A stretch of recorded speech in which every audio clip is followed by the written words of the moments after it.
Just 2 more bells until your weekend. We tried to rally this morning, 30 minutes ago into the start of cash equity trading. I'm Dani Burger. Bloomberg Open Interest starts right now.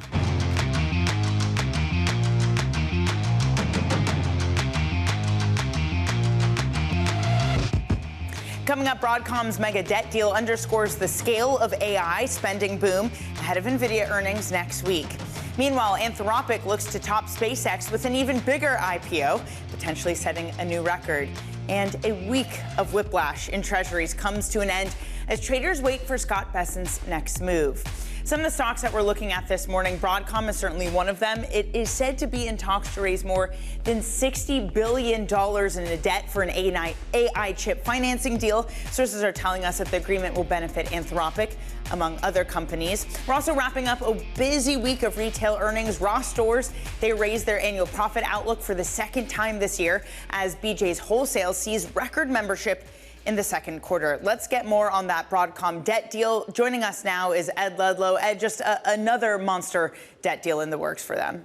Yeah, but it's not as simple as Broadcom borrowing, right? So if you do scale it back, it's $100 billion potentially total, $60 to $70 billion in senior secured debt, $30 billion in junior debt, where Broadcom basically backstops the senior debt. But the next bit that happens, based on our reporting, is that essentially an SPV gets set up and buys the infrastructure, and the investors and lenders finance that SPV, and Broadcom gear gets purchased and leased out to an end tenant. It's very similar to the proposal that Nvidia put together with those 6 Wall Street firms, right? And is all the idea that it just lowers the bar to financing what is required for AI infrastructure at scale.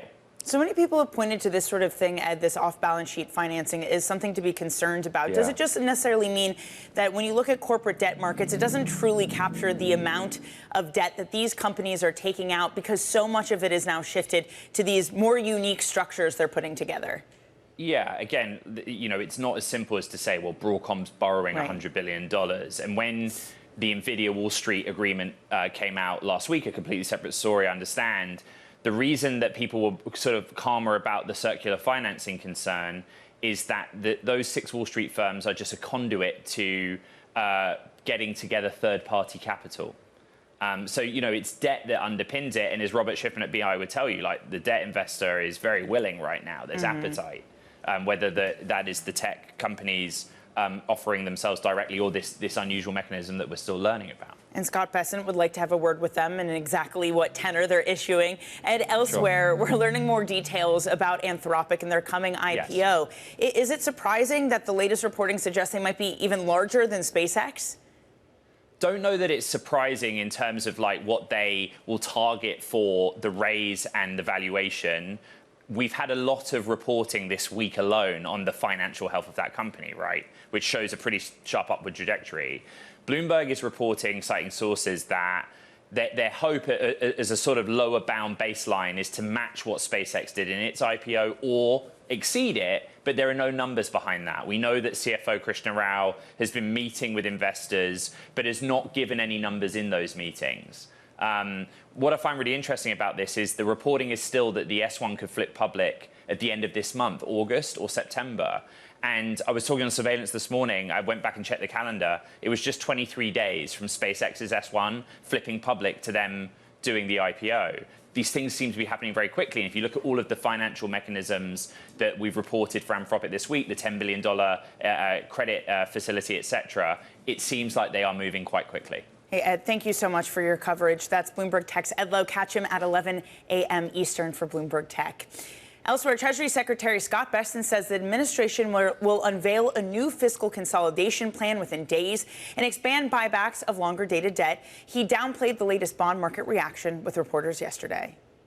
Anything that happens within a 24-hour period is noise. We are trying to bring the market back into equilibrium in a thinly traded market.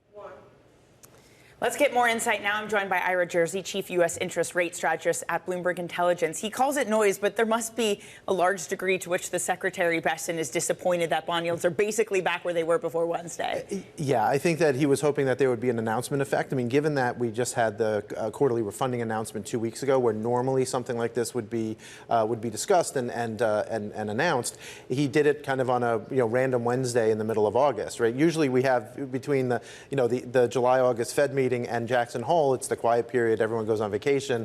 Suddenly he comes out with this news that definitely had a massive psychological effect initially, but I think when everyone else looked at it, they were like, okay, look, where should fundamentals be? Clearly the market thinks that bond yields should be where they are because of fundamentals, whereas Scott Bessent thinks something else. And he talked, and as he has talked about before, the toolkit that the Treasury has. You had a really interesting discussion on surveillance earlier this morning about what the impact could be if they move more towards T-bills in the front end and the Fed hikes. Well, what is the risk if they do go more short in their issuance? Yeah, so the biggest risk there is really that if the Federal Reserve does raise interest rates, you wind up with interest costs going up very quickly because when T-bills, the average maturity of them is more or less 3 months. You wind up after 3 months, you capture all of that interest rate hike. So let's just say that the Fed goes back to where it was before and basically hikes to 5.25%, right, which is right where the 30-year yield is.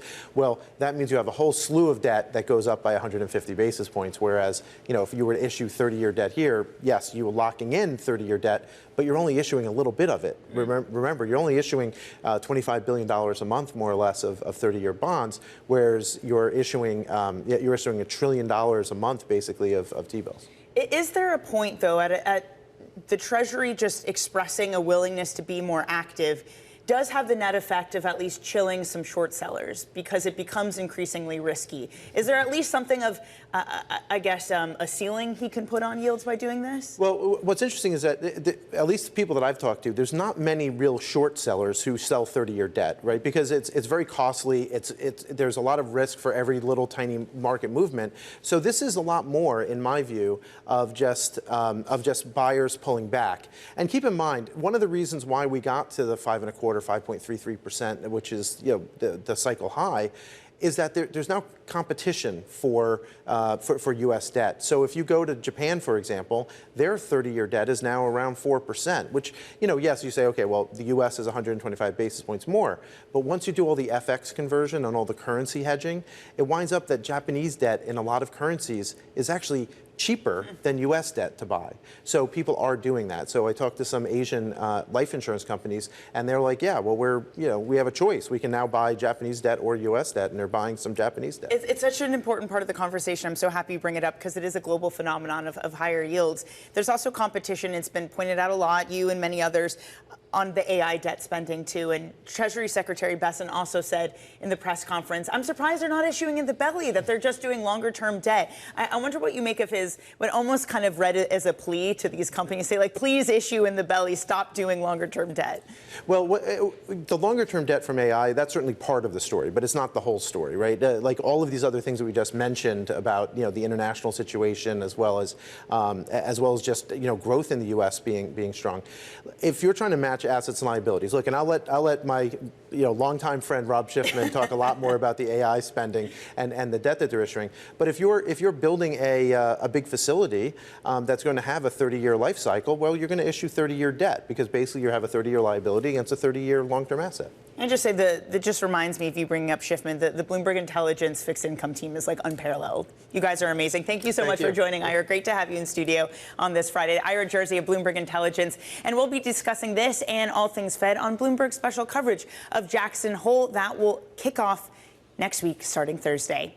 Elsewhere, retail earnings this week giving some mixed signals. Many U.S. retailers raised their full-year outlook, but a huge sales miss from Walmart could be a sign of consumer deceleration. Here to unpack a busy week is Bloomberg opinion columnist Andrea Felstead. We also got Ross today and BJ's Andrea. But I wonder if Walmart is just the takeaway from this week, seeing the slowest growth in 6 years. Yes, it's important to put it in context because most of the miss was due to these sort of headwinds in the pharmacy business. There were some sort of words of caution on the consumer. They said that things had slowed a bit in June as gas prices had gone up, and that consumers were still visiting Walmart stores. They were visiting them more, but they were spending less each trip. So a few notes of caution, but the real miss was due to those pharmacy headwinds.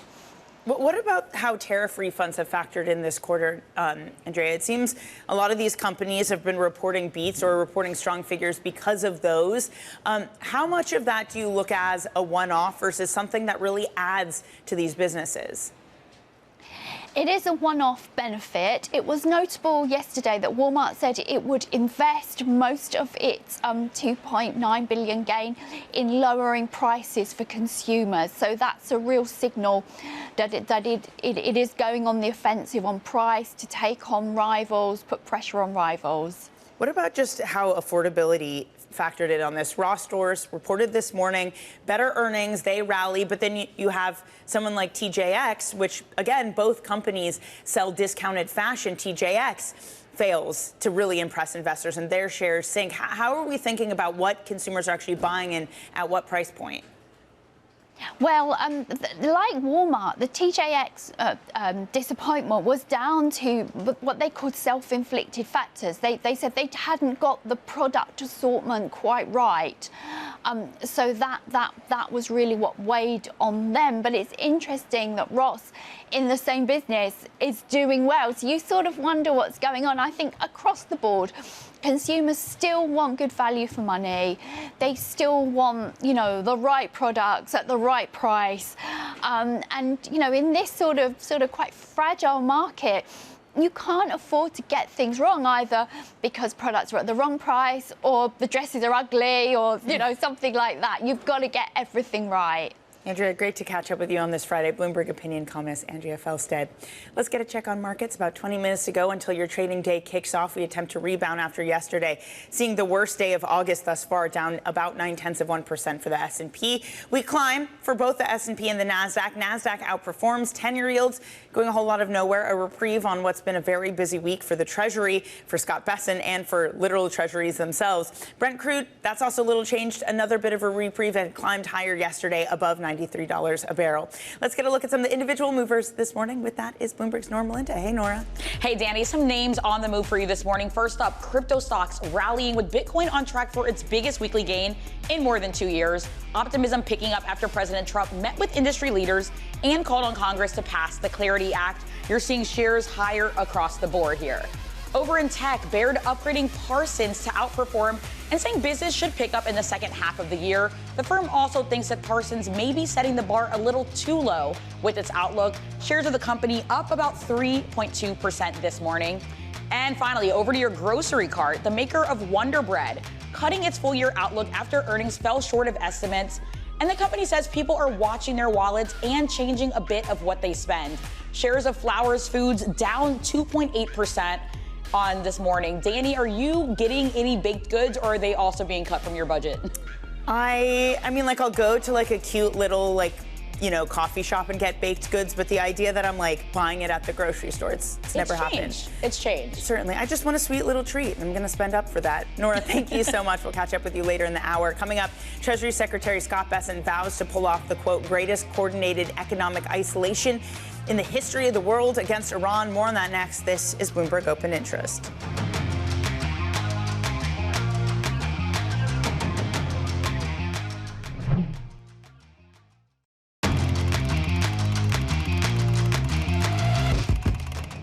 Let's get you some high-interest stories to look at what's making headlines around the world.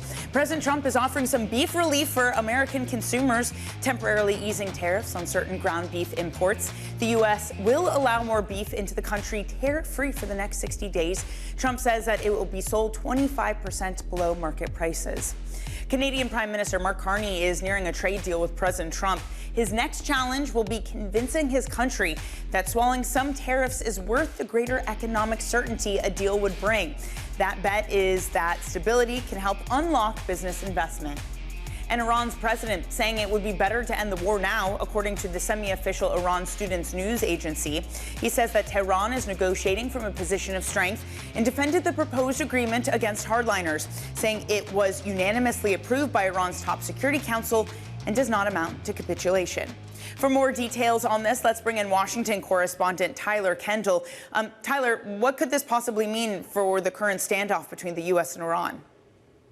Well, Dani, we have to keep in mind that Iran's president has been one of those more moderate, relatively, voices in the government that has been advocating for diplomacy to end the conflict, though, as you're outlining there, we do know that there are different factions within the Iranian government that have made it more difficult in order to reach some sort of breakthrough. So maybe this is a bid to try to renew the focus on diplomacy ahead of what is anticipated to be some more economic pressure measures instituted by the U.S. We are expecting on Monday for the U.S. Treasury Secretary Scott Bessent to unveil what that is going to look like in more detail, though the administration has already previewed that it is going to go after those countries that still keep up any sort of financial ties with Iran, of course, raising questions on whether or not the U.S. will particularly target China, considering that Beijing does remain the top importer of Iranian crude to the tune of importing about 90% of Iranian petroleum exports.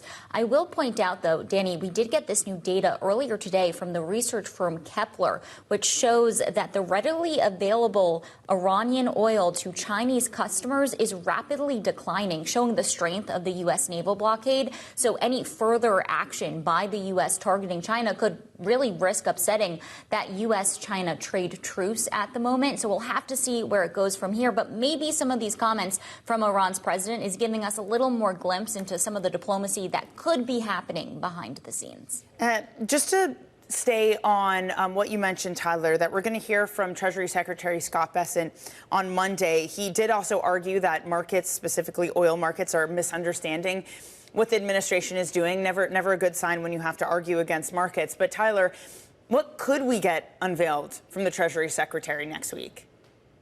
So there's a few different avenues that we're looking at here. We do know that the U.S. is going to try to target these other countries that still keep up these financial ties. That doesn't necessarily just mean China. We know that Turkey is the second largest importer of Iranian goods. India is also a huge trading partner, and it feels like the region has been bracing for this action. The UAE earlier this week decided to cut off all financial ties with Iran, which was pretty remarkable since the UAE was Iran's top trading partner last year, though, of course, we know there are different factors in that particular example, since the UAE has been a main focus of Iran's retaliation, even recently as this week, saying that they had to strike down some alleged missile attacks. Our own analysts at Bloomberg Economics say that this could take form in a different avenues, different shapes. This could be so-called secondary tariffs. The president has previously threatened this of up to 25%. We could see some more targeted sanctions, particularly when it comes to those Chinese refiners. We also could see the U.S. move to seize frozen Iranian assets that are under U.S. jurisdiction, though that may be a little easier said than done just because a third-party country would likely have to get involved. So that would take a much more coordinated effort with the U.S. and some of our allies. So at this point, we're really awaiting those details. But the administration has made clear they're not going to fully restart military operations, but they are fully ready to take this escalatory route instead. Tyler, appreciate your reporting this morning. As always, Bloomberg's Tyler Kendall in Washington. Coming up on the show, Robinhood Chief Investment Officer Stephanie Guild joins us ahead of the opening bell. That's right after this break.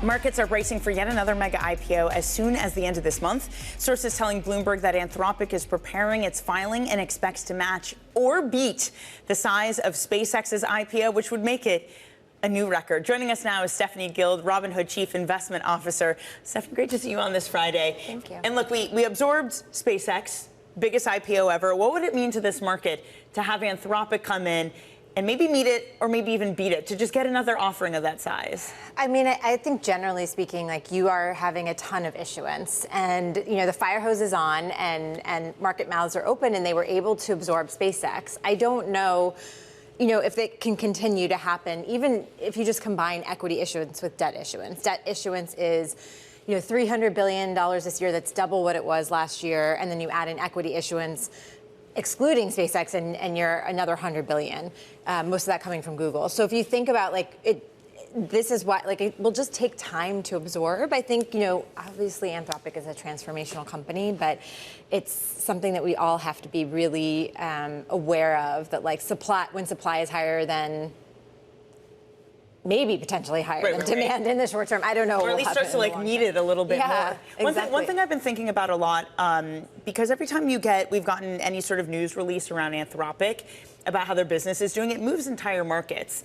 And I wonder if it's almost kind of important to have this company be public, just because it's almost like an Nvidia. Nvidia earnings happen next week, and we're thinking, oh, this is one big market event. Is that what Anthropic will turn out to be? Every earnings, we're like, oh, this is a big market event. I think so. I think SpaceX is the same. I think they're, these are large companies, and of course they're going to move the markets. They'll be important to index holders. You have to continue to watch it, and especially because Anthropic and SpaceX and Nvidia and all of the hyperscalers, they're all very intertwined with the growth that we actually have, right? And so in order to keep the growth going, right, because we know we have some inflation, we know we have higher interest rates, so you need the growth to help offset that, and you have to keep the growth going. And I think there are a lot of people worried about this. I just want to give a shout out to my dad, because he texted me late last night being like, I'm really worried we're in a bubble right now. What would you say to your clients and my dads of the world, those kinds of people who see all these huge companies and all this spending and worry we are something of a bubble? I think there are spots of bubbles. I also think we're going to, because interest rates are higher than they've been in decades, you're going to have these kind of rolling deleveraging events. And you can kind of see it. Like yesterday, the market was kind of down, and then it sold off into the close a little bit more. And I think when you have that, you're seeing that there's some deleveraging happening somewhere. And, it obviously happened with situational awareness. It's, there is some stuff happening in this whole insurance, Mark Walter thing, private credit. There are pockets of it, and I think that's where you're seeing pockets of bubbles actually popping. So I don't know if the whole market is a bubble. The way I'm kind of thinking about it is usually when you have a hedge fund blow up, it happens sometime before there is sort of maybe a bubble forming, and I equate it to long-term capital management. Okay, let's discuss this more. We got to run to the break. Up next, the opening bell.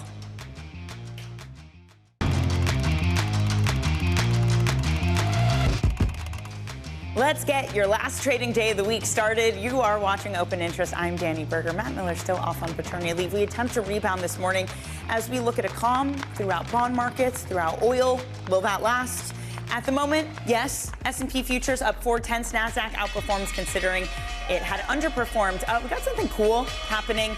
Not at the New York Stock Exchange, because this is decidedly in Washington, D.C. You can see Capitol Hill in the background. I believe this is Penske ringing the opening bell alongside the NASDAQ to celebrate the Freedom 250 IndyCar race this weekend in Washington, D.C.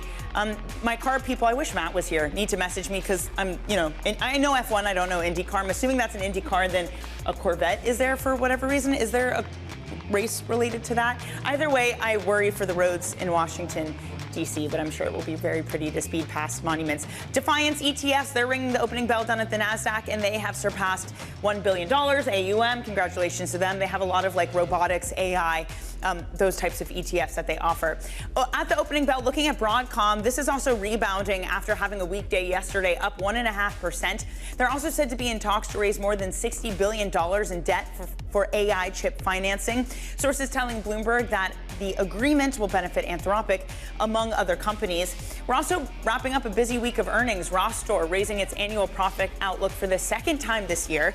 BJ Wholesale sees record membership in the second quarter, and because of that, we're seeing pretty good rebound, pretty good rally for these stocks, up 5% for Ross. BJ's goes up 2.4%. We are back with Stephanie Guild, Robinhood Chief Investment Officer. Stephanie, just to pick up on where we were talking about before the commercial break, this idea that there are pockets of concern. If you are worried about pockets, what do you do? How do you position? And what is this market telling us about the ability to even hedge against those pockets of concern? I mean, I think the market is kind of starting to show you how you do it. In that gold, you've seen kind of a pop up. You've seen Bitcoin be a pop up, because I think the underlying thing is that debt is a significant part of this fueling this growth. And so that means that, the hurdle rate has to be there. And so there'll be wobbles when the hurdle rate may, at least comes into question. And so with that, I think you want to have some things that'll be solid. I also like owning things like healthcare now, which we've had in our portfos and Robinhood strategies, but looking to add a little more. Just places that can be a little more stable, and I do think healthcare is going to phenomenally benefit from AI. Even the announcement earlier this week, I feel like I've been talking about this all week because it's just so cool. Moderna having a vaccine, and that can potentially stop the reoccurrence of melanoma. And I don't even know how much was AI even contributed to that. I mean, I think I was talking about this with a friend the other day, like in the realm of mathematics, in the realm of science, in the realm of healthcare. I do think like what happens, and you see this with doctors, they get so specialized in one single place that they're not talking to each other, and these things can be put together. And that's what I think an LLM does, which is why I think we'll see more breakthroughs like that. Can I also ask, because you've been writing about compute as an asset class. This has been really interesting. We've had the CEO of Silicon Data come on before, who's launching compute futures with the CME. How are you thinking about that? I mean, I think it's relevant in terms of like it's creating a new asset class. It's creating an arm of tech companies that are becoming banks. Like if you think about, I feel like Nvidia is turning into a financing arm because they know it as well as better than anybody else, and then can understand the cash flows that come from it. And really, like you can take anything that has a cash flow and turn it into security. We've seen it over and over. So mortgage-backed securities, right? Like all those things. And I think compute will be the same. That is so interesting to me, this idea of Nvidia as a bank, because they have had the net impact of basically lowering the finance costs for the entire of the end industry. I know.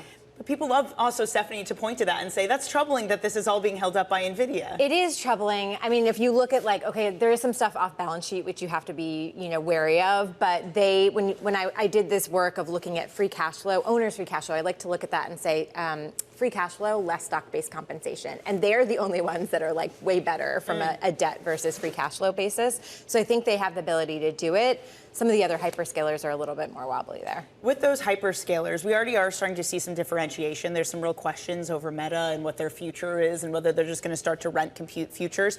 Can you buy those companies as a monolith, or are you getting more selective in what you want to own among the hyperscalers? Way more selective. Before Meta had their earnings, I was sort of thinking, oh, if they start to sell some of their compute, they'll have more cash flow. But then they argued in their earnings that they weren't going to do that, so that they need to keep it. But I do think, that's why we're being more selective, and I think Microsoft has been, for right now, where people are worried, Microsoft is still looking like good value to me because it definitely was underwater, and they haven't taken on the same amount of debt as others. And I think they probably have something in their side pocket that will end up being well, a lot of these companies in the AI ecosystem had a rough go of it a few weeks ago because of situational awareness and some of the leverage unwind. How have people on the Robinhood platform behaved after that? Is it a dip buying opportunity? Has it scared people away? You definitely saw a pullback in net buying kind of in those last couple of weeks of July. I think there was a little bit of like, oh, what's happening here? Is this the beginning of the end?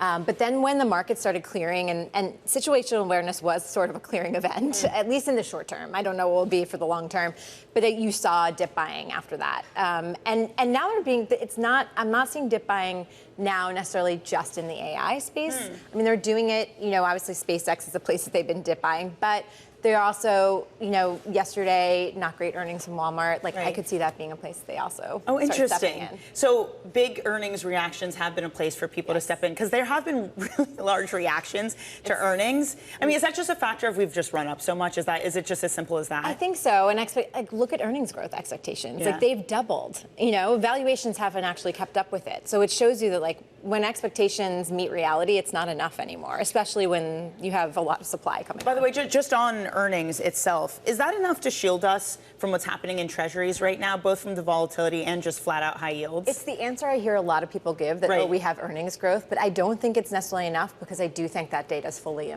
absorbed into the market. So I think you need to see even better earnings growth. So does that mean that we're a little complicit then in risk markets, that they aren't factoring enough high yields enough? Yes, I think so. That's why I'm making sure in our portfolios we're very balanced between still participating in the long-term AI growth, but also, kind of having stability in the portfolio, because I think you want cash flow. I do think is more important. Like free cash flow is more important than anything. But does that also mean, not to pick on the hyperscalers, but long duration stocks like those big tech companies also become less attractive? Well, they actually have they have cash flow, and I think the reason why they're borrowing so much is so they protect their cash flow, that they can kind of like decide what to do with it.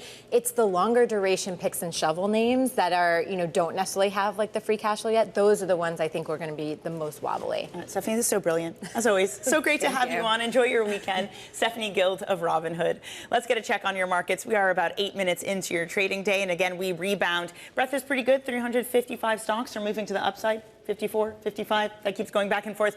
Either way, it was a down day yesterday, the worst day so far of August. Broadcom, we mentioned this right at the market open, the top stock based on points added to the S&P. It's adding 4.5 points. The S&P itself is up 26 points. All of the big cap tech stocks are doing well. Microsoft, Nvidia, we'll hear from them next week. A good day for financial stocks. Some of the energy stocks doing well, too. Robinhood doing well. Shout out, Stephanie. On the downside, Apple, Amazon, Intel, Marvell. So not all tech is outperforming. Intel down 1.7%. So the semis having a bad day. Walmart falls yet again after their very not so good week on their earnings, showing the slowest growth of comparable same-store sales in about 6 years. Looking at this overall market and how it is performing, how the sectors are shaping up. Only 2 sectors to the downside this morning. That's just utilities and consumer discretionary. Materials at the top of the pile alongside financials and energy and industrial. So a very real world cyclical type feel to today's market outperformance. Coming up on the show, Anthropic expects to match or beat the size of SpaceX's record-setting IPO. We'll talk tech. That's coming up next.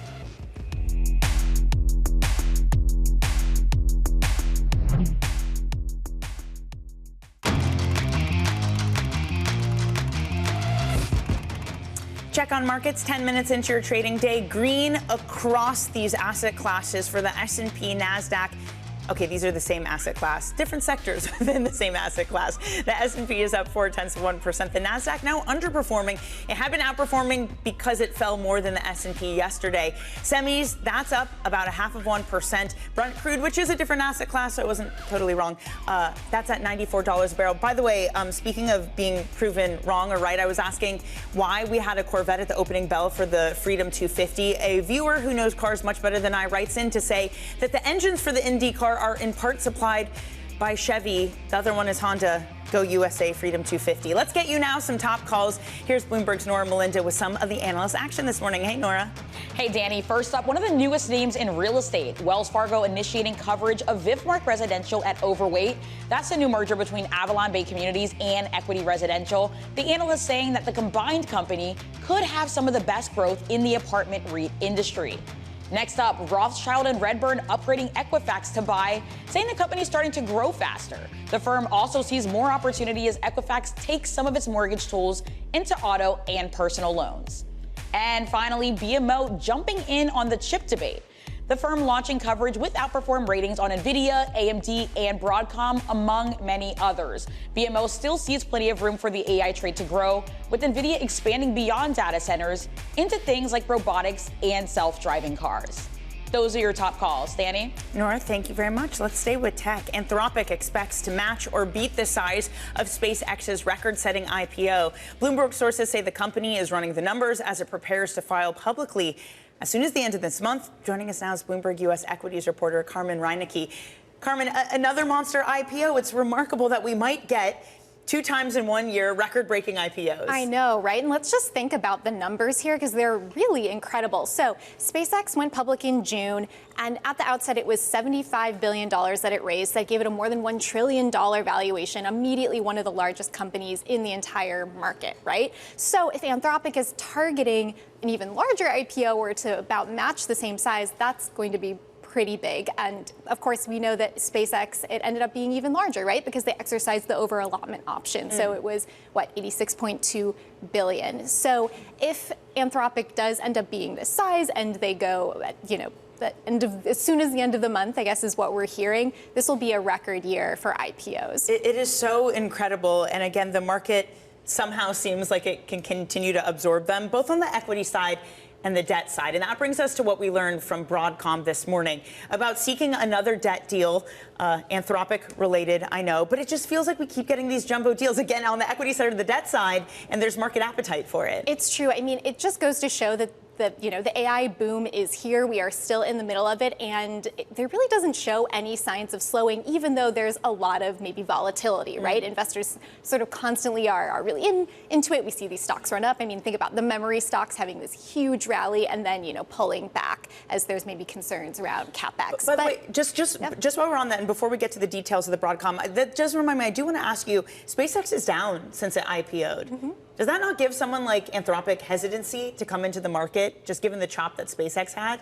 Oh, that's such a good question. I mean, so SpaceX stock is really sort of around that IPO price. I think it fell a little bit below it yesterday, which was a second lockup expiration, right? So we had more stock coming onto the market. I think volatility is really normal, right? For new IPOs 1 year out. I don't know that it would necessarily give any hesitancy. I think if the window is open and you have investor appetite, why not go to market? They'll take it. And I'm so sorry, Carmen, I interrupted you. So what exactly are the details of the Broadcom deal? So on Broadcom, in talks to raise more than $60 billion in debt for an AI chip financing deal that would also benefit Anthropic. And this is interesting because, as you said, we're seeing so much debt raising to finance these deals. The size of, the amount of money needed to build out these data centers, to get the amount of compute needed for these frontier models is just massive. And it's something that I think we're going to start hearing about when these companies report earnings. So the Broadcom deal comes after Nvidia earlier this month had, this deal that's lining up more than $500 billion to help fund an AI build out. Nvidia reports earnings next week. And the setup going into that report is generally really good. I mean, the stock is up a little bit off of sort of like a July trough. It's not on, on highs necessarily, but the valuation kind of keeps coming in. Earnings are supposed to be very good. I think that we're going to be hearing a lot from analysts' questions about all of the debt here in the spending. Yes, and probably just about the circularity of this debt too, right? That feels like it keeps coming up with every new deal that involves Nvidia. Exactly. I think it's really important, and it's something that analysts and investors want to know more about. So I think we're maybe going to hear more from the company, or at least going to get questions on it when Nvidia reports next week. Central Bank of Nvidia. We'll hear from them next week on Wednesday. Carmen, thank you so much for joining. Great to see you on this Friday. Carmen Reinecke from our Bloomberg News team. Coming up, John Montgomery, CEO of Bridgeway Capital Management, makes the case for small caps. They've got 2 ETFs to discuss a little bit of a value tilt. That's up next. This is Open Interest.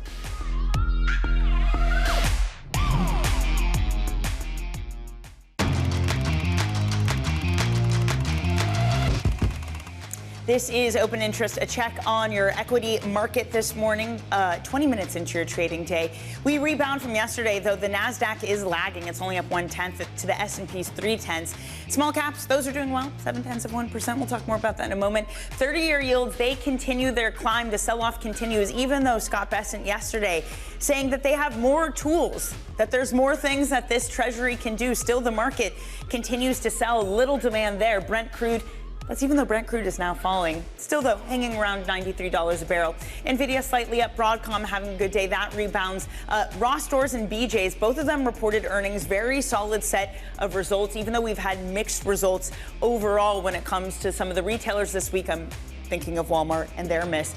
2 ETFs we're looking at this morning, both from Bridgeway. We have a blue chip ETF and a small cap ETF, one that has a bit of a value tilt. It is outperforming the Russell 2000 this year. It's up about 27%. The Russell 2000 total return about 22.5%. Let's talk more about the sector. Joining us now is John Montgomery, founder and CEO of Bridgeway Capital Management, which manages those ETFs focused on blue chip and small cap value stocks. John, great to see you this morning. Thank you for joining us. Can we start with small caps first? They are outperforming this year, and the value-oriented one in your ETF specifically is outperforming the overall index. It hasn't, though, over the past 5 years. So what is the case that this outperformance can continue? Well, Dani, this is really a contrarian play in this strategy of small and value. And the quick version of that is that 9 of the last 10 years have been large cap years, and 8 of the last 10 years have been growth years, not value. So if you've been a small cap value player for the last decade, in 5 years, it's been a lonely place to hang out. The S&P 500 has returned about 15% over the decade, and the Russell 2000 Value Index about 10%. That's a huge lag over a very long period of time. But here's the opportunity. Not surprisingly, these stocks tend to be quite a bit cheaper. And I think it's amazing. For example, if you take price to earnings in the small cap value space that we take part in, $1 of earnings costs you about $10, $10 to $11. In the S&P 500, it costs you $21. That's a huge difference. So very much out of favor over a decade. In the last year, things have started to turn around the other way, and not surprisingly, based on the design of this strategy, we've done better than our peer group. Even so, John, you have a tough battle to climb. I mean, the expense ratio on this ETF, 450 basis points, is quite significantly more, 0.45%. It's significantly more than you would get just on a plain vanilla IWM or whatever the ETF name is it. How do you still attract flows when you have a higher expense ratio? I know more goes into the building of this ETF, but don't you just have that higher of a hurdle to cross of outperformance if you're going to charge more on it? Well, Dani, I guess it depends on what you compare our strategy to. We are an active fund, so if you compare us to active funds, we're not on the expensive end of the spectrum, according to the data that we look at. And yes, you can get a plain vanilla index fund in the small cap space, but what you don't get is stronger exposure to smaller size and stronger exposure to more value. And if you're buying a small cap value fund, or if you're buying a small cap value strategy, that's really what you're aiming for. Bridgeway has a unique positioning to be able to do so, and it's our small size. At $5 billion, we're, call it 1/100th of the size of some of our competitors, and that's a huge advantage. One, we can buy a broader universe of stocks. Two, in parts of the market that are less liquid, and three, with more trading flexibility. All of those are a big advantage and lead back to the single thing I would point out, which is if you got, say, 50,000 shares of a stock available in the small value space, and it's 1% of our portfolio, if you look at the big competitors, it's like 0.01%. They just can't buy up enough shares to make a meaningful difference, and that's Bridgeway's advantage. John, your background is one that is very much so in the quant realm. You cut your teeth at MIT and Harvard Business School, both doing extensive research, not just into statistics, but how you can apply that to portfolios. We are entering this new era, and I know you currently use a lot of those quant theories in the Bridgeway portfolio as it is. We are in this new era of AI. Last year, Ken Griffin said something along the lines of, AI can't generate alpha. He since has been experimenting more, but I wonder how you see it. In the quant world, which has been using some forms of machine learning and AI since the dawn of time, is AI as it currently stands, is it a source of alpha right now? Well, certainly there are companies that you can invest in that are in the AI realm. But here's what we think. When AI was on the relatively new end of the spectrum, there were some strategies that came to market using AI to pick stocks. And if you track these, they didn't do very well. And so why is that? Is it because AI doesn't work? No, it's not because AI doesn't work. There's look-ahead bias in what you train AI with if you just turn it loose on a huge amount of data. But selectively, you can make better decisions, look at larger amounts of data operationally. There are some huge advantages. I even think there's advantages on the the sales side of the business. So in the business of asset management, big opportunities, and we'll see increased efficiencies there. We'll see efficiencies and new things on the research side too, but don't get carried away too quickly. John, great to hear from you. Thank you so much for joining us. John Montgomery, CEO of Bridgeway Capital Management. And tune into ETF IQ every Monday, 12 p.m. New York time. Coming up in the next hour, Miletti of Allspring as the NASDAQ 100 looks to snap a 5-day losing streak. Critical Metals CEO and AMP founder Anjney Midha on Stripe's purchase of Open Router.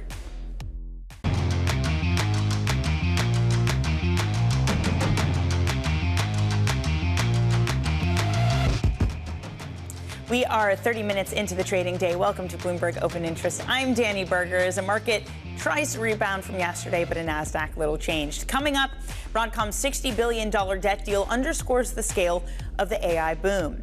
Anthropic looks to top SpaceX with an even bigger IPO, potentially setting a new record. And a week of whiplash in treasuries comes to an end as traders wait for Scott Bessent's next move.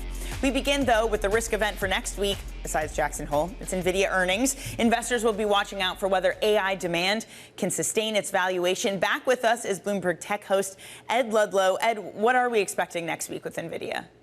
Yeah, massive quarter. Right, Nvidia's guided for the period revenue of $91 billion plus or minus 2%. But the consensus ranges are the story, right? How high the bar is.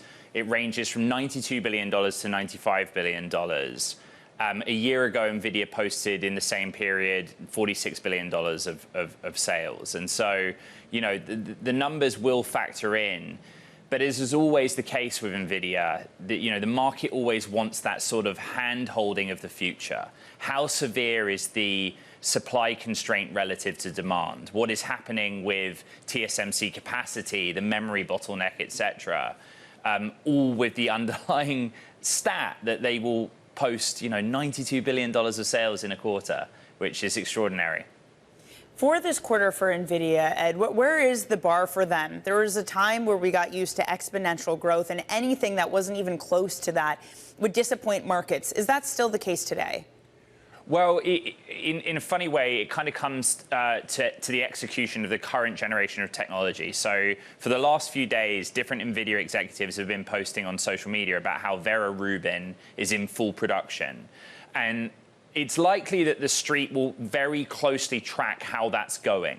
When Nvidia jumps from one generation, Blackwell, to another, Vera Rubin, they want to see the ramp. They want to see how the margin profile is changing, et cetera. But at the end of the day, Nvidia is now such a large participant in capital markets at large. They'll also want to get a sense from Nvidia of just like the aggregate demand beyond that generation of system. And again, it will come back to what is Jensen Huang's projection of the severity of imbalance, how much compute the world has relative to what the demand for it is going forward. Ed, thank you so much for joining us. Again, hour's time, Bloomberg Tech, tune in. That's Bloomberg Tech's Ed Ludlow. Joining us now to continue the conversation is Anne Miletti, Allspring Global Head of Equity Investments. What do you think is the bigger risk event for this market, Nvidia earnings or Jackson Hole? I'm going to pick Jackson Hole. Yeah, fair enough. I'm guessing after the week that we had, it's hard not to think about that. Yeah, exactly. How are you thinking then about preparing for Jackson Hole in a really volatile week for treasuries that has had varying effects, shall we say, on equities? Yeah. I'm going to keep expectations low. I know there has been a tremendous amount of people kind of wanting more answers, probably expecting more answers. We'll see if we get them. It'd be upside surprise if we do. But I think as a fundamental investor and as I work with all of our PMs, the thing that we try to stay focused on with all the craziness going on is what you can control. And I think, looking at companies from a bottom-up perspective, really understanding what companies have the balance sheet and the flexibility to kind of get through any environment, that's really where we're focused. And that's what we have control of. What do you do with the macro lens of high yields then, of yields that fell after the announcement that the Treasury made and then rebounded back to where they were? I know. I mean, it's hard to ignore the bond market and these moves as an equity investor. And I think the way that I really think about it is, what is it doing to borrowing costs? And, if you look coming into the year, it was under 5% for corporates. Now it's above 5.5%. You could say, okay, well, not that big of a move. Or, the ultimate 5.5, 5.6 is not that high of a yield historically. But it's the quickness of the move, the sharpness of the move that can make a difference. And with all the CapEx spending we have going on, it's making it more expensive for companies. So how durable is this cycle? Well, I know you're cautious short term. Is that what's behind the caution? I think what's behind the caution is, look, not just the Fed, not just the war in Iran, not just CapEx spending. It's kind of like all these things combined. It leads to an environment where any shoe can drop and cause a 10-15% correction. Now, look, we saw some correction in July. I wouldn't mind a little bit more because I think it would put us in a better place to really remain stable for the rest of the year. And we've had healthy returns. I think we can, still have healthy returns. Was that July correction then just a huge buying opportunity? I think to a certain extent it was, but you had to be selective. I mean, there is rotation going on in the market and underneath, and it gives you a chance when you're, looking at companies on a day-to-day basis and trying to think about what industries and companies you want to get involved with. You look for those downturns to really, start buying. So what are the companies and industries you're expecting to lead? Yeah, well, I'll focus on the industries and I'll let our PMs focus on the stocks. Fair enough. But I do think, healthcare has been an industry I've talked about for a long time. It rightfully has underperformed, so disappointing me, but you're starting to see the rotation and people, believing that there's some room in healthcare to benefit probably from AI and some of the innovation. Industrials as well, I would, industrials have had a big move on the large cap side. I actually wanted to bring this up because I was just looking at the industrials S&P sector. Yes. It's the most expensive sector right now in the equity index. It is, and I think, I like it a little bit better down cap where you have lower expectations, probably more earnings growth acceleration coming. And they're lagging a little bit. They also have more flexibility than some of the larger companies and aren't as globally exposed. Are industrials doing well because it's related to an AI build out, or is it just optimism about the U.S. economy? What is behind that? Why they've been performing so well? Yeah, I think the sector sits at an interesting intersection between the AI infrastructure build, but also the ongoing reshoring or resupply, the supply chain, redistribution. And that's been a huge benefit and, something that people still aren't paying a ton of attention to. While we're talking about sectors, what's your read on the retail sector right now? You had some stores that did well. Walmart was a really big disappointment for this market. Yeah, we talk about the K-shaped economy a lot. I live in Milwaukee, as you know, Dani, so I feel like I kind of live in a world where, it's not all, you're with people all the time that are suffering from inflation, and that lower-end consumer really is challenged. But the high-end consumer continues to spend. And so I think even within the retail channel, there are opportunities, but you probably want to focus on where consumers still have capital to spend. But even that is so tough because a lot of the luxury results we've seen have been weighed down by China not performing as well. Yes. And I just feel like in this market, we're not in the environment of everything is rising anymore. It just feels like there's a lot of landmines that you have to navigate. What have conversations been like with clients given that? What is the sentiment read that you're getting in this period? I think most of our clients are long-term investors, which is a good thing.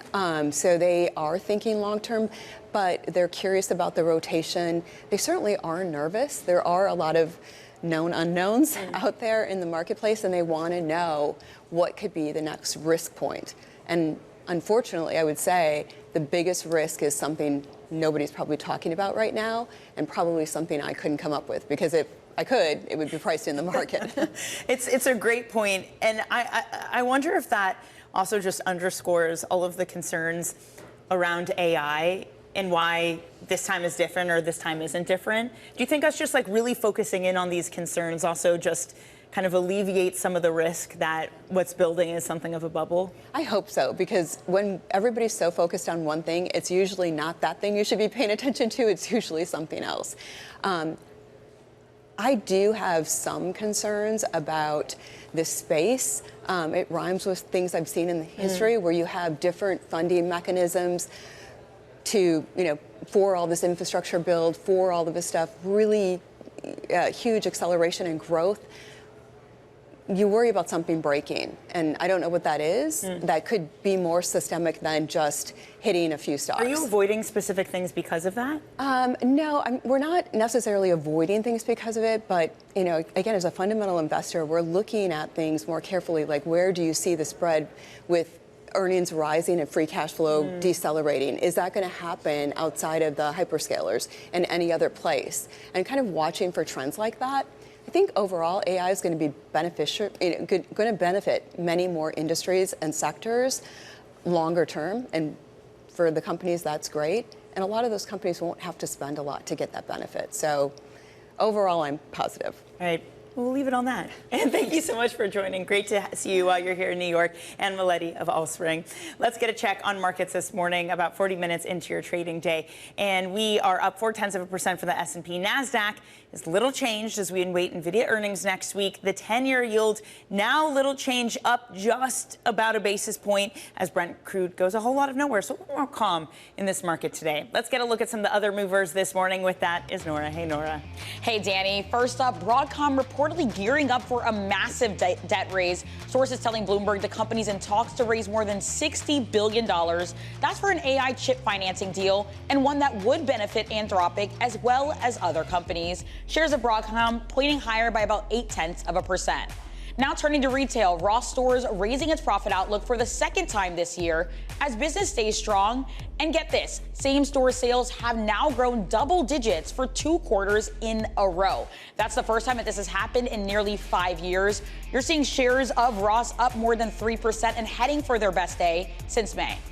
And finally, sticking with the consumer, BJ's Wholesale hitting a record membership last quarter and boosting its outlook for the year. The company also announcing its chief commercial officers retiring. Shares higher by about 4.3% this morning. Those are your morning movers. Dani? Nora, thank you very much. Coming up, the Fed and Treasury may be headed for a collision course. Opinions, Jonathan Levin breaks down the growing tension next. This is Open Interest.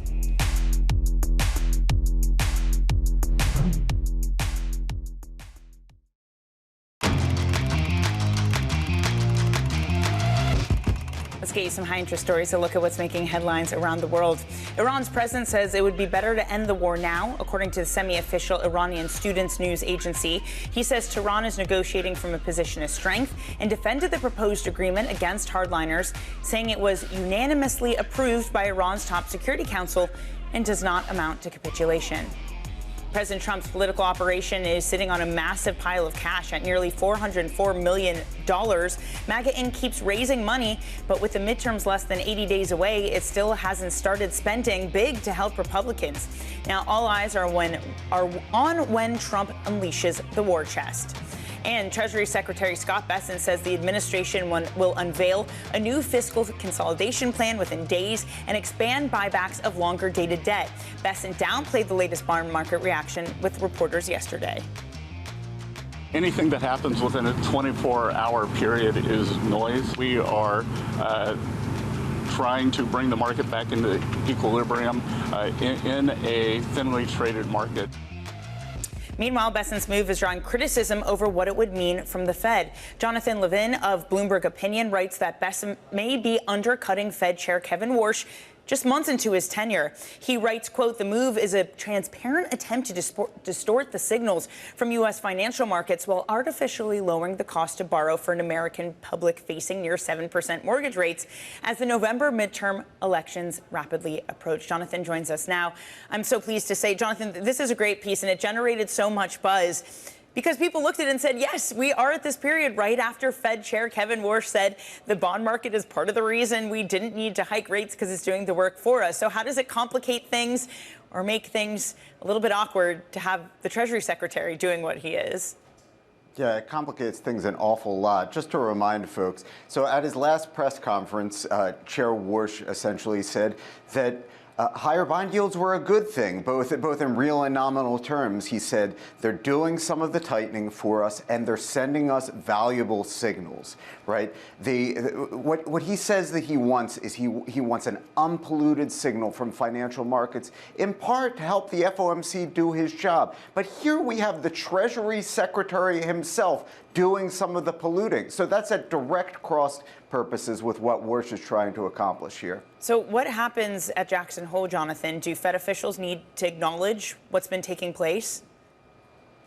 Well, you know what? I don't think that Warsh is going to come out and say it so early on. But there's a long history of tension between Treasury secretaries and the Fed. This goes all the way back to like 1951, to the inflation that we suffered during the Korean War. And, Truman's Treasury Secretary really going at it with the Fed. That was the episode that led to the Fed Treasury Accord. word. So, you know, I think there's a real danger. I think initially Warsh is going to try and play this cool. I think that he understands that a lot of this is gimmickry right now from the Bessent Treasury, and that it's not going to move the needle a lot. But if he keeps digging into that toolbox that Treasury Bessent talked about, I think that eventually this could lead to a real clash, Dani.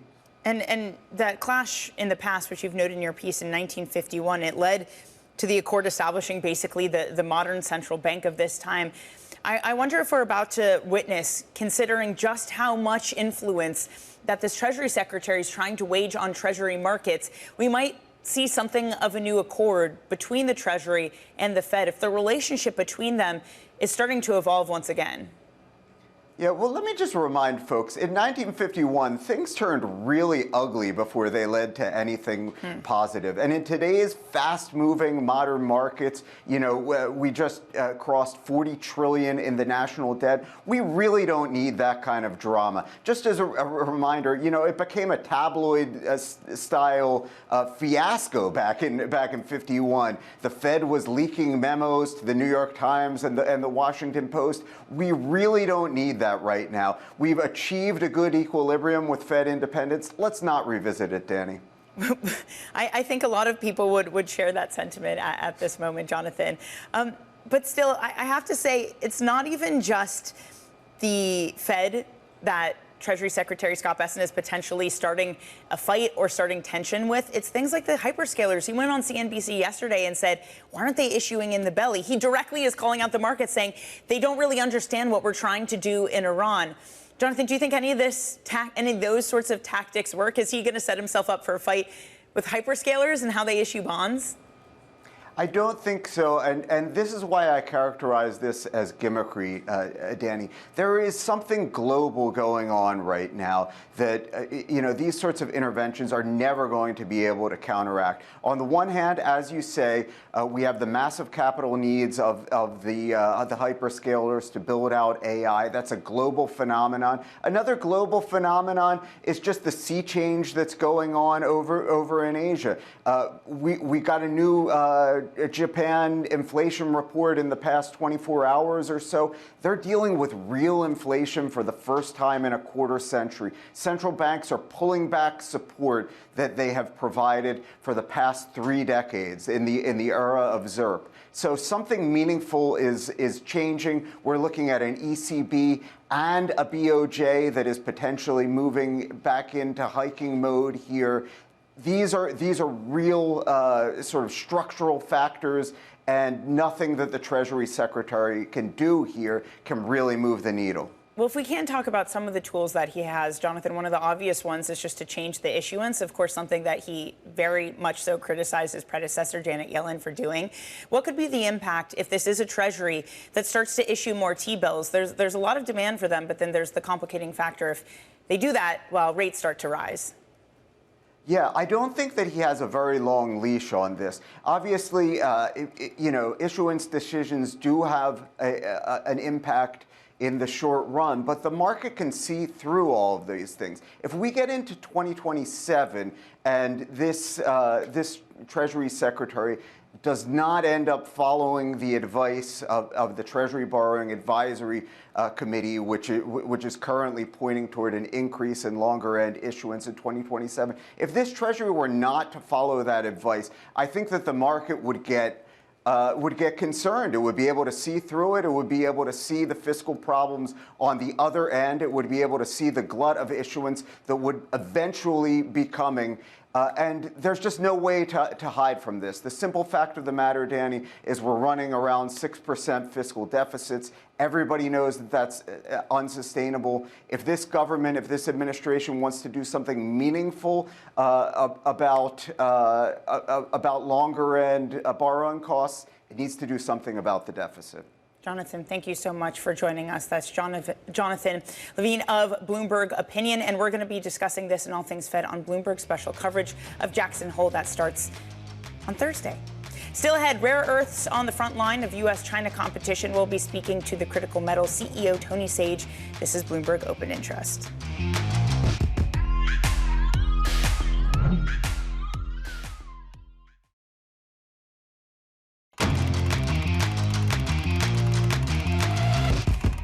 You're watching Open Interest. Let's get a check on equity markets this morning, nearly an hour into your trading day. The S&P is still positive, but the NASDAQ now is lower. You can see behind me over here, Nvidia is down. That's why it's dragging down the NASDAQ with it. Russell 2000 up 0.5%.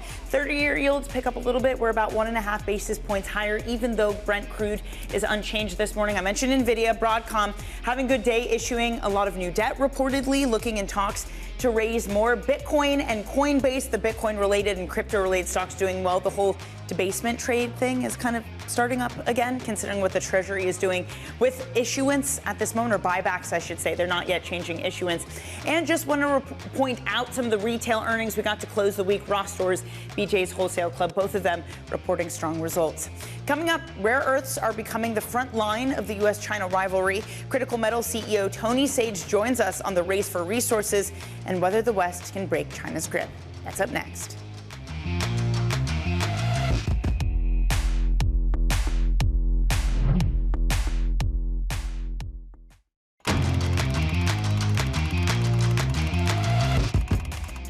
We're starting to see, again, over the past 18 to 24 months, right, the push from the government to really do this. And we're seeing that both the policy framework, like you said, as part of the domestic sale requirement or export controls, as some people call them, for the things like the black mass, to help fight against the Chinese market manipulation.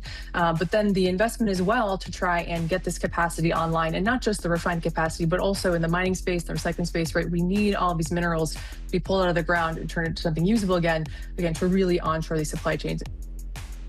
That was Megan O'Connor, the CEO of Ncycle, talking to us earlier this week about the U.S. push to onshore critical minerals as China tightens control over key rare exports. Joining us now with a view from the ground is someone also participating in this effort. It's Tony Sage, CEO and Executive Chairman of Critical Metals. Tony, perhaps the best place to start is just the big picture.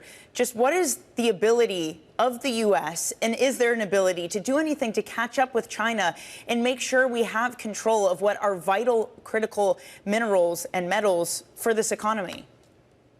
Firstly, thank you for having me on. Look, very difficult. I've got to be honest. It's going to be an uphill struggle. There's plenty of minerals in the world, but what the U.S. desperately needs, obviously, is the metals, and that comes after processing. So I can dig it out of the ground. Where do I send it to get processed?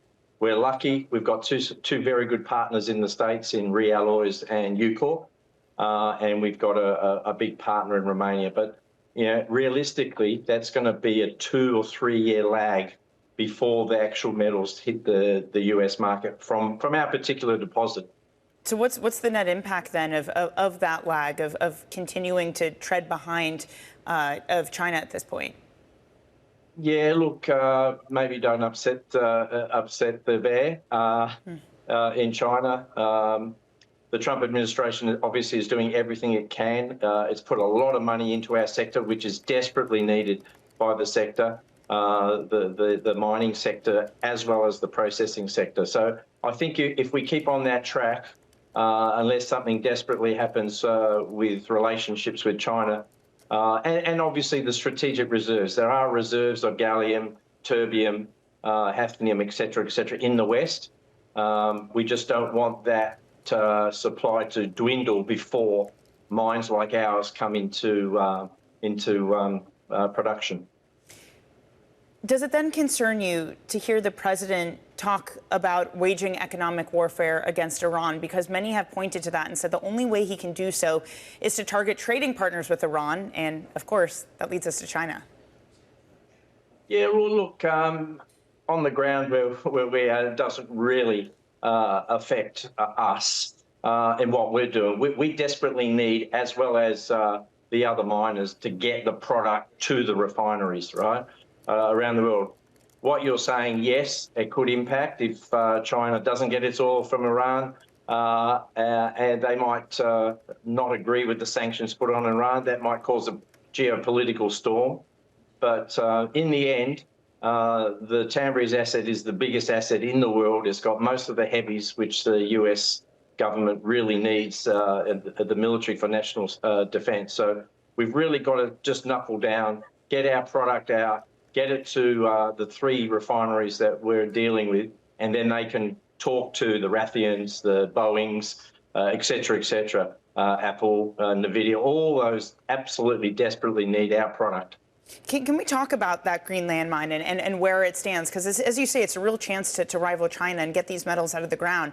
There have been a lot of analysts recently that have been downgrading critical metals, and they cite specifically the development of the site, that it's falling behind schedule, some of the issues just around the headache of it being in a harsh climate.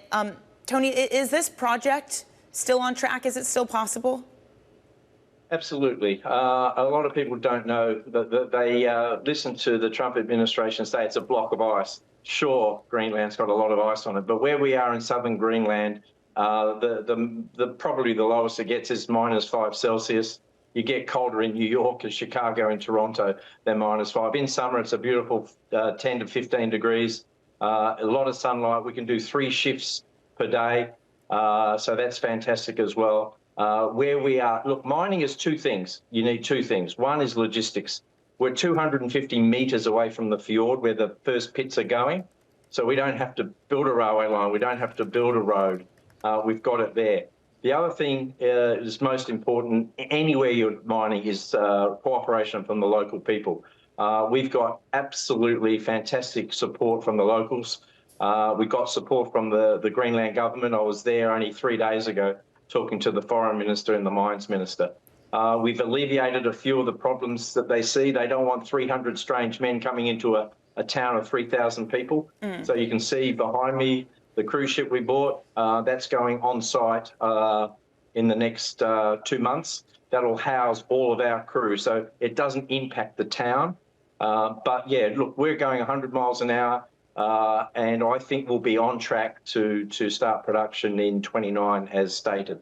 Tony, you have support from the Greenland government. What about this government? You have a $120 million letter of intent from the U.S. Exim Bank. That cash, though, not in hand. It's a letter of intent. Are you in active talks with the government right now about binding federal grants or Pentagon loans for this project? No, we're actually not a U.S. company, although we're listed on the NASDAQ. So we haven't engaged. We did apply late last year for the DLA loan and grant. We haven't heard anything back as yet. But, you know, we don't really need any cash at the moment. Once our merger goes through with our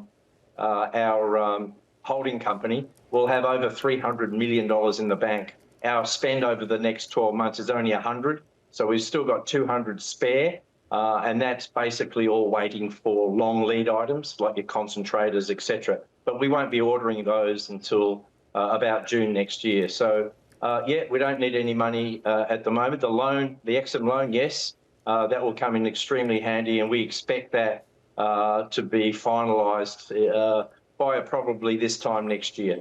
But in the meantime, we've got enough money to continue what we're doing. And it's going very, very quickly. Like I said, we was there last week. We opened up our big core shack. We had 500 locals there asking obviously a lot of questions. What's in it for them? Will it impact the environment, et cetera, et cetera. So we answered all their questions. We've got a local CEO. So again, logistics and looking after the local people. And I think we're doing both of those things very well. Tony, appreciate your time this morning. We're going to have to leave it there. Tony Sage of Critical Metals.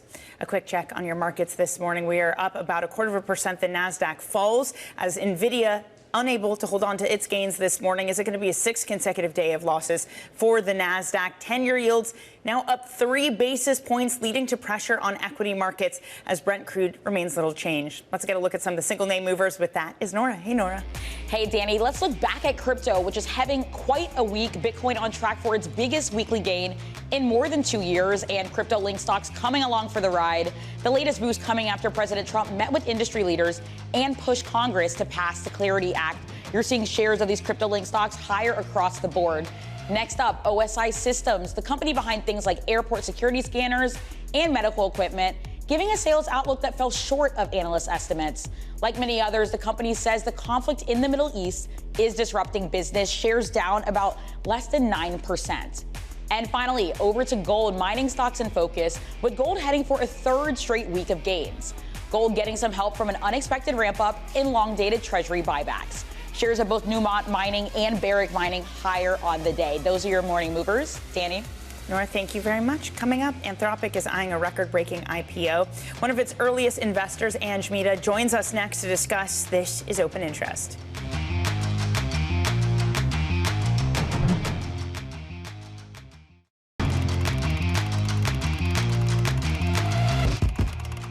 Anthropic is preparing for a potentially record-breaking IPO. Bloomberg sources say the cloud maker expects to beat or match SpaceX's listing. Let's get the details with Anthony Hughes from our IPO team. Wow, another record, huh? They think they can beat SpaceX.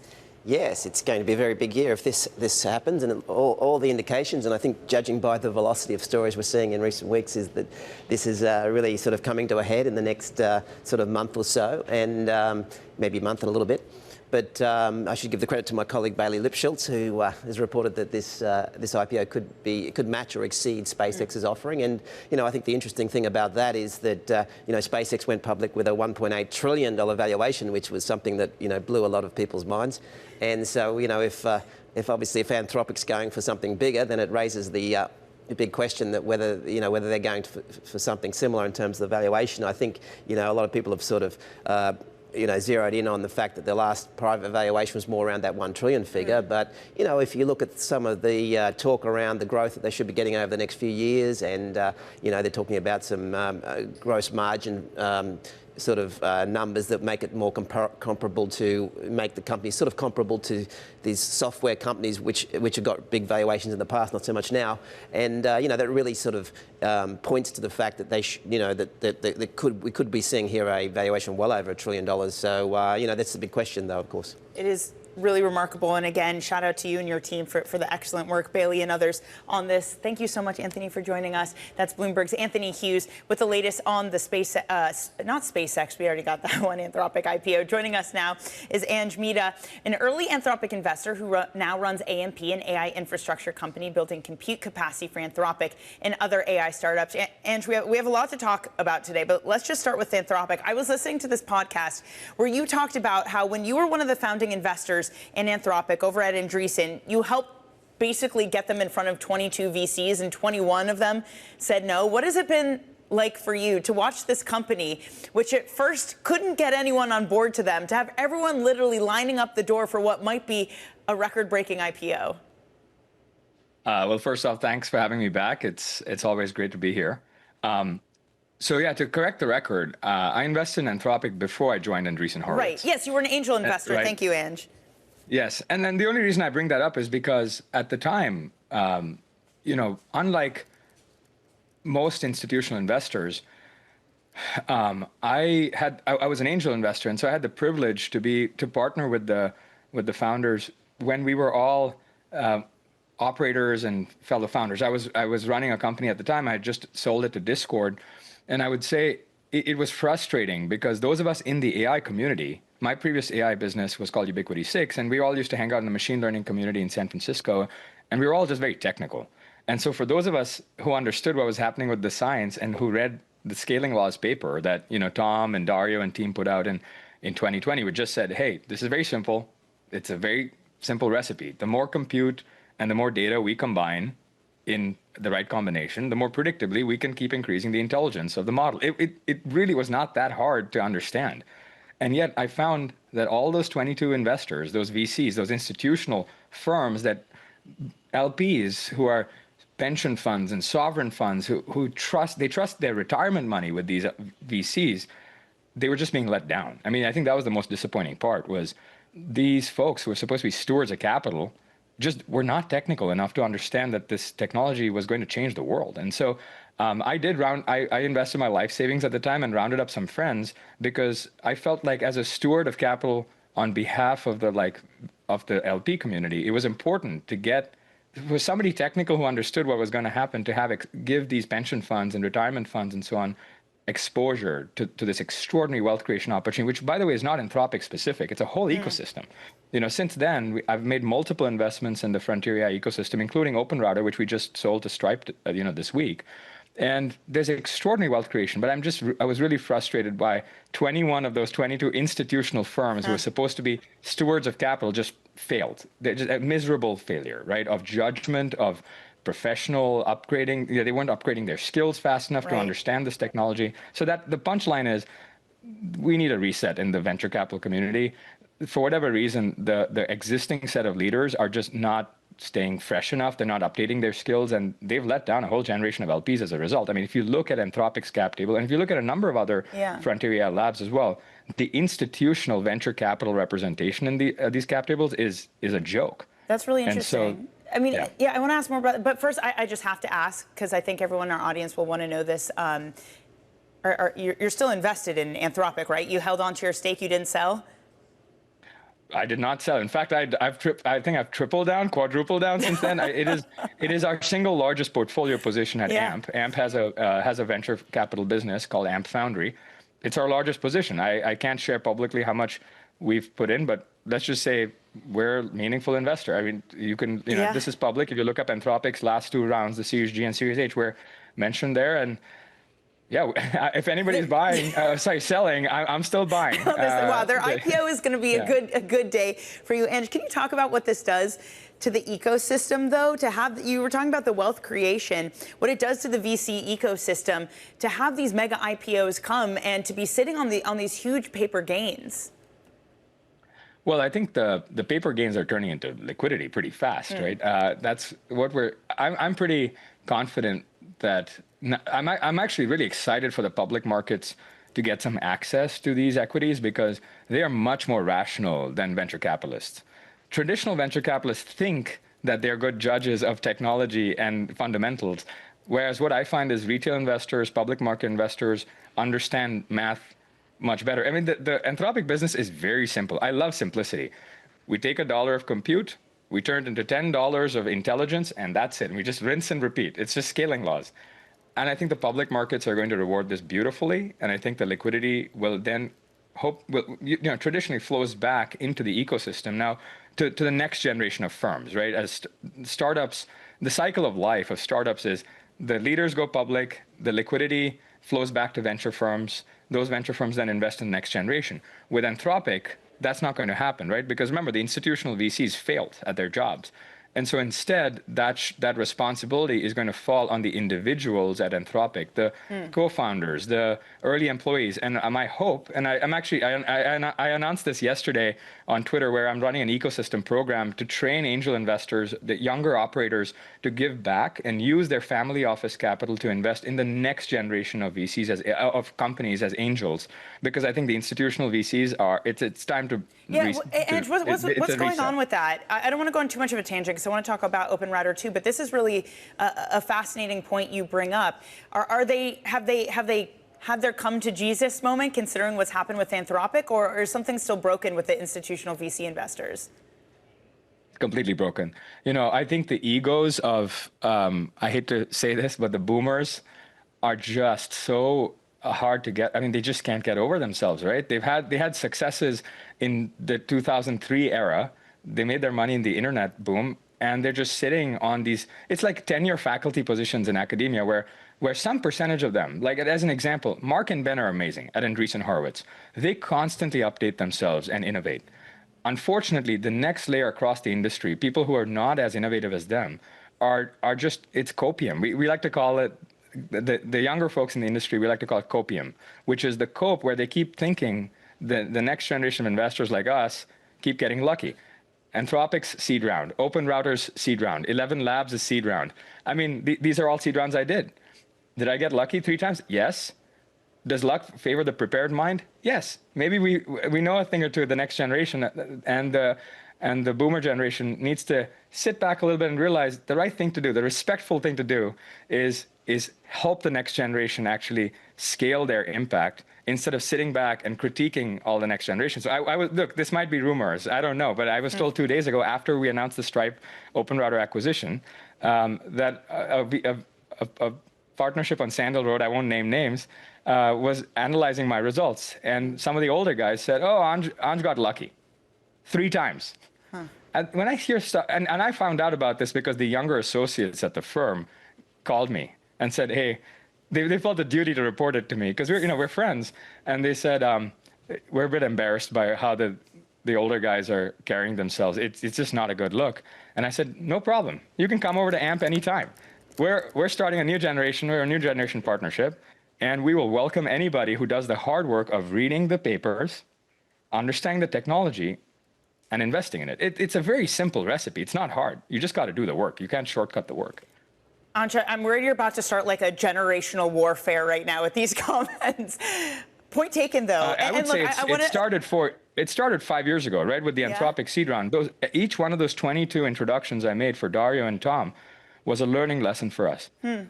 That the reason we needed a reset in the generational investor base is because the older generation has stopped doing the work. And I don't know why it is. Maybe they've made too much money from their crypto earnings or the internet earnings or the ZERP era. I'm not sure. But the rest of us can't wait around. And I think luckily there is a set of investors in the previous generation like Mark Andreessen and Ben Horowitz who do want to give back. You know, they've supported AMP in a big way. And so I think it's an IQ test for the older generation. Do they want to be part of the future, or do they want to sit back and try to hold on, you know, and not be part of an extraordinary new ecosystem at the frontier? Because I can tell you, we all talk. The next generation, we're on group chats all the time, talking to each other about what's going on and which of the older generation is supportive or not. And I think the judgment day is coming pretty soon.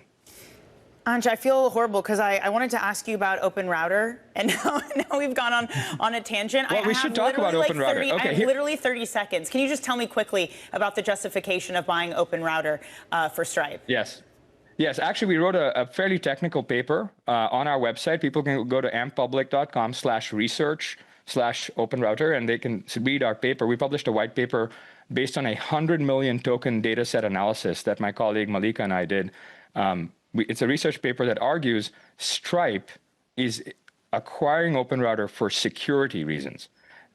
Open Router has one of the most extraordinary data sets on behavioral of transactions on AI. And if you need to secure the internet of the AI agentic era, you want a cross-behavioral, cross-model data set to figure out when these AI agents are going rogue. That's going to happen. That is happening at scale. Right. And so Stripe was very strategic. A lot of people think Stripe is a billing company, it's a routing company. No, Stripe is a payments fraud company. They defend the internet, and Open Router is one of the best security data sets out there. Anj, this has been brilliant. We need you to come back on for like 30 minutes next time. This was definitely not enough time. Thank you so much for joining us. Anjney Midha, thank you so much, founder of AMP. You're watching Open Interest.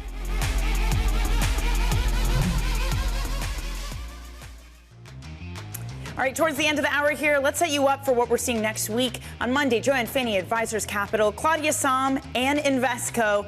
Have a great weekend. This is Bloomberg.